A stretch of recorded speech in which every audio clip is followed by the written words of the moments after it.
เอาสบายดี FC ทุกคนบอกว่าภายในหรือต่างประเทศกลับมาพ่อสินเก่าสินเคยทุกคนเลย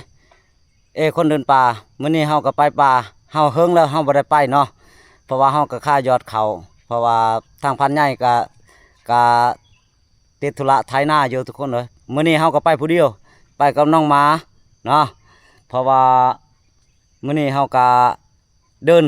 คนเดียวได้ทุกคนไปกับน้องงาคือเก่าทุกคนเลยเอามาเบิ่งว่าเฮาสิโศกสิมานนี่หยังเนาะไปต่อเฮาเพราะว่าเฮาก็บ่ได้ลงคลิปหลายมื้อหลายวันแล้วทุกคนเอ้ยเอาไปเฮาวันนี้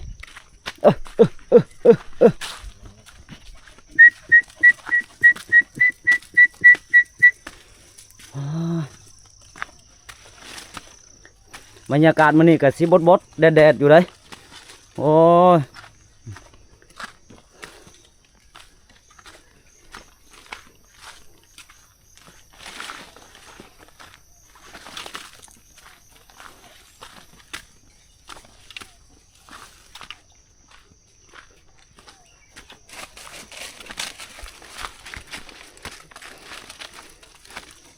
ไปกับน้องหมา4 โตวแต่นังละน้อยเฮาบ่ได้ไปมื้อนี้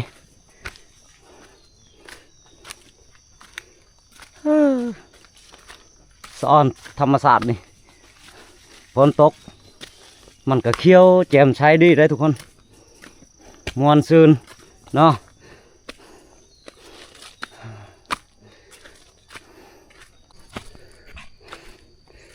โอ้เฮิงบ่ได้ขึ้นแล้วก็เมื่อย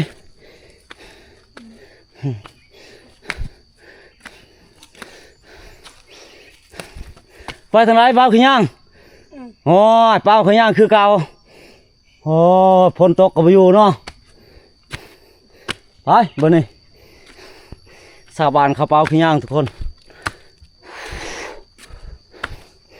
ลูกหลานของเฮาเอง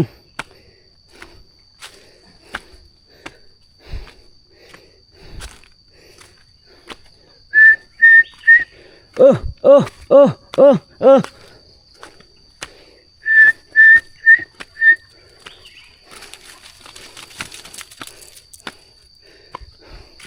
อ๋อทุกคนเลยเพิ่งไม่ได้ขึ้นแล้วก็เมื่อยบัดนี้มาก็เรียกปากเรียกคออยู่มันนี่บรรยากาศมันนี่สิบดแน่บด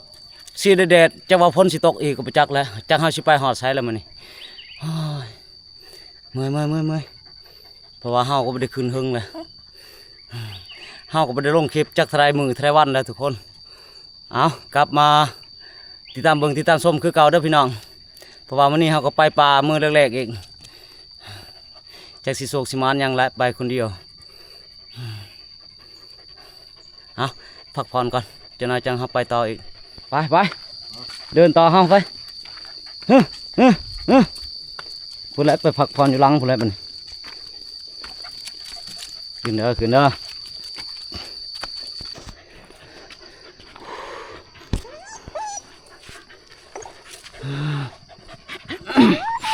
โอ้ยพักผ่อนก่อนเมื่อยหอดหลังเลยสินะเพิ่งเขาบ่ได้ไปทุกคนเลยเมื่อยโอ้พักผ่อนก่อน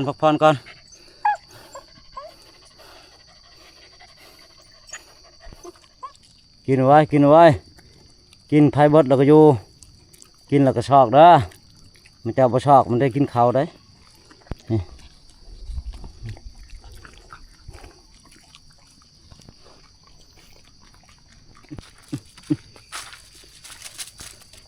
ไปมันนี่ไปเช้ามื้อแล้วก็ไปแล้วมัน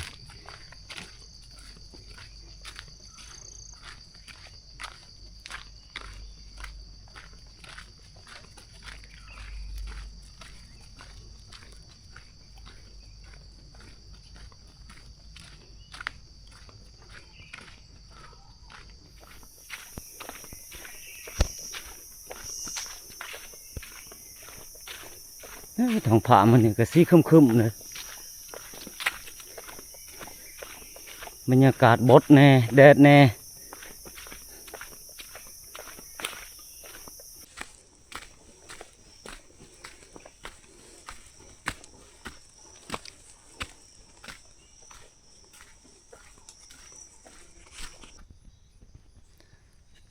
โอ้ยทุกคนเลย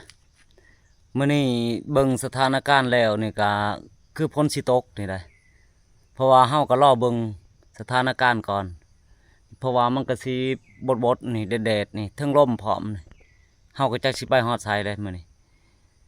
อ้าวว่าบ่ได้เลยทุกคนเพราะว่าก็เทิงได้ไปแล้วเฮาก็ต้องได้ไปให้มันสุดได้บ่ได้ก็บ่สร้างสิว่าวันนี้เฮาก็ลุยเต็มที่แล้วทุกคนเลยเพราะว่าสถานการณ์นี่มันก็ครึ้มอยู่ท้องฟ้านี่เนาะแต่เช้ามันพัดแดดบัดเดี๋ยวนี้มันก็สิบดๆอีกอ้อ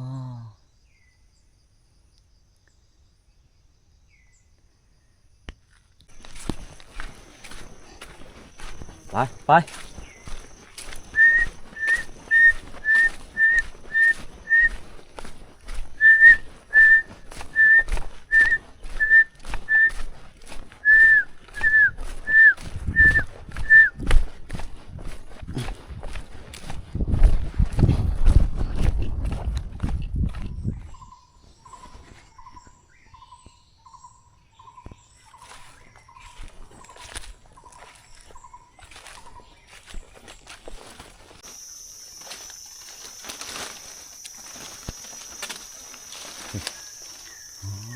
หมู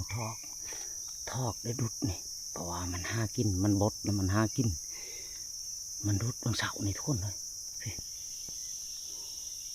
แต่มาเฮานี่มันบ่พอนะทุกคน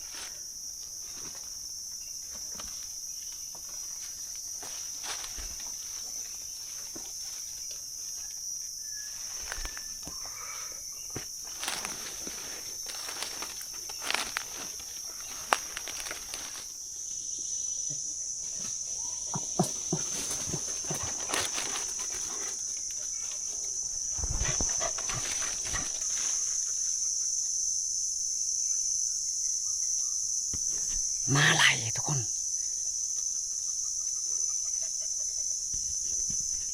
โอ้ทุกคนเลยบ่ถึกซ้ำเพราะว่ามันแล่นไปเลยจังสิไปทางไหนเพราะว่ามากับบ่ไหลใช่ไหมจะแล่นลงไปพุ่นเลยแหละเพราะว่าเขาทับอยู่ทางนั้นมันก็แล่นมาพี่โอ้อ้าวไปต่ออีกทุกคนเพราะว่ามันบ่ถึกเลยทับมันใกล้พูดแล้วเหรอ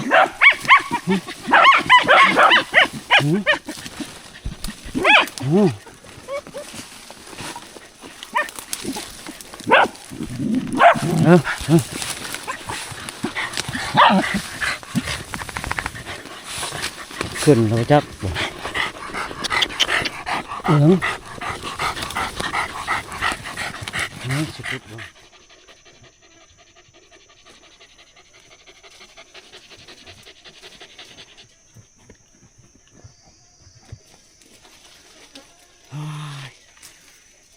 มันเลิกเอาบ่ได้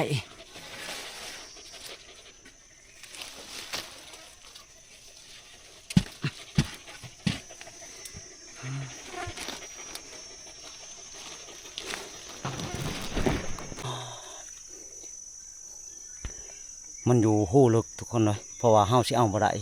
เฮาสิไปกันต่อนะไปเฮาวันนี้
เอาบัดนี้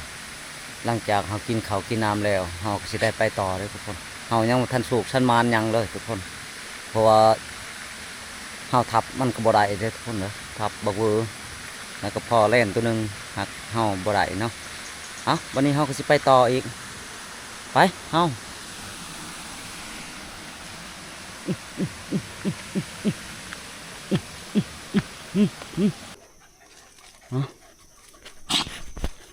สิขาวโกนนี่แหละทุกคนโกนตัวนี้แล้วมันสิขาวนี่สิขึ้นเบิ่งก่อนทุกคนมันน้อยทุกคนเลยมันขึ้นทีนี้มันสิขาวโกนนี่เลยหามันน้อย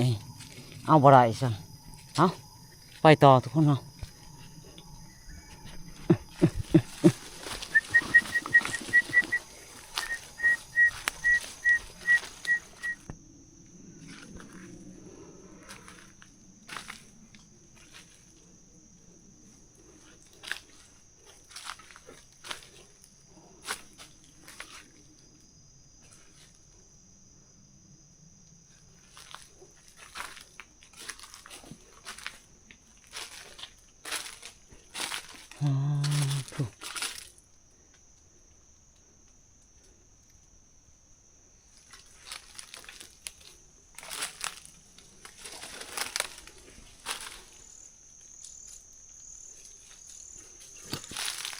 มาติดทุกคน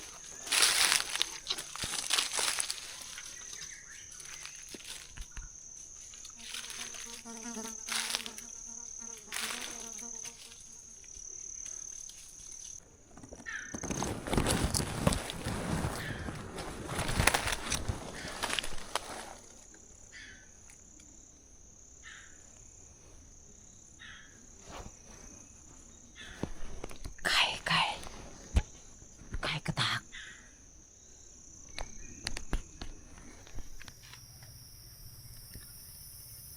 เอาทุกคนมาฮอดนี่แล้วก็บ่มีหยังทุกคนเอ้ยเพราะว่าเฮาไปกับประสบประมาณเนาะเพราะว่าเฮาก็พออยู่หากว่าบ่ได้เนาะเพราะว่าเฮาก็ทับหมู่ก็บ่ถึกซ้ำทุกคนเลยสำหรับวิดีโอนี้ก็สิจบเพียงเท่านี้ทุกคนเพราะว่าเฮาไปกับประสบประมาณหยังเนาะทุกคนเนาะ